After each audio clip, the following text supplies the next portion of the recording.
Hey everyone, Matt's Mox here, and today we're looking at two unique cars in the collection. One is scratch built, the other is a Sparrow Point kit that I have not really finished yet. But I figured I'd show them off now because I wanted to make these videos.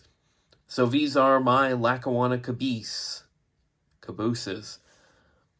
I have one which represents a 1915 Kaiser Valley built, and then the other one, which is a Magor Car Company built car. And one is based off blueprints from a magazine, one is an actual, full-on kit that I got dirt cheap, half assembled, and then kind of got it mostly assembled. Still need to do a lot of work to finish it. So let's get started. We're going to look at the scratch-built caboose first, because I'm very proud of it, and, because it's right here. So, Lackawanna Railroad in the early 1910s, roughly, they were using a fleet of older cabin cars, but they did have a few larger ones, especially a four-window sided New York Central off-center, but the rest were the standard bobbers, or, in some cases, there were, on the branches, bobbers dating back to the broad gauge era, which ended in 1877. This new version of the caboose was designed in-house to meet the Lackawanna's needs after a various period of review, and thus you had the modern 8-wheel wooden cabooses. Said design would later inspire the steel cabooses to be built around the same size, but had modifications and upgrades learned from these cars.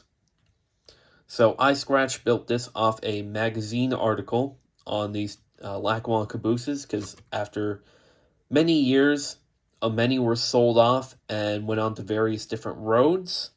Of course, when the Lackawanna had them, they were originally yellow till 1922, and then most were converted to brown paint, less a few on work train service.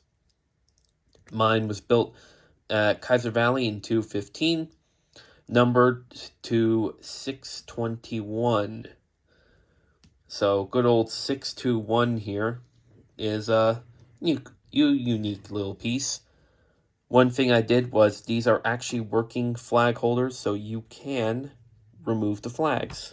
And of course, put them back in like that. The end, very simple, scratch built door. Everything on this car was scratch built. Except for the frame is a cut down MDC Overton, which is why it uses the Overton coach trucks as to replicate the passenger trucks. And, very simple caboose. It does the job, but it certainly doesn't look like what the Magor looks like. This is a Sparrow Points kit. I don't know if they made more of them or how many they made, but what I do know is I don't have the correct trucks for it. Oh, there goes the leather caboose. So it's riding on Vulcan trucks right now because that looks close enough. These were ordered later on, and, they were slightly upgraded from the prior cabins, but not all the way. As you can see, it has a really nice brass splash plates. This is the A end, the other side's the B end, but neither sides are actually finished. I still need to build the handrails that go up the ladders.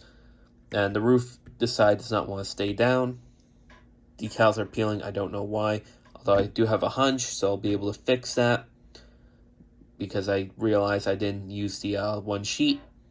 And, it's just a nice little caboose. This one weighs more than the other one, which is a little underweight. So it does ride a lot better. It has a partial underside, not really all that much detail. Well, one thing special is, because I'm able to get into it, unlike the other one, I actually put in these fake newspapers in some of the windows. So if you could see, it looks like the crew decided to block out a window for sleeping. Now on this side, it was also done up, but I did this with pencil, so it kind of got destroyed by the glue. Ironic, isn't it? And then I believe on this end, I also added I also added a piece of paper there. Just to make it seem like, it's more lived in than it actually is. But, yeah, that's the two Lackawanna Cabooses.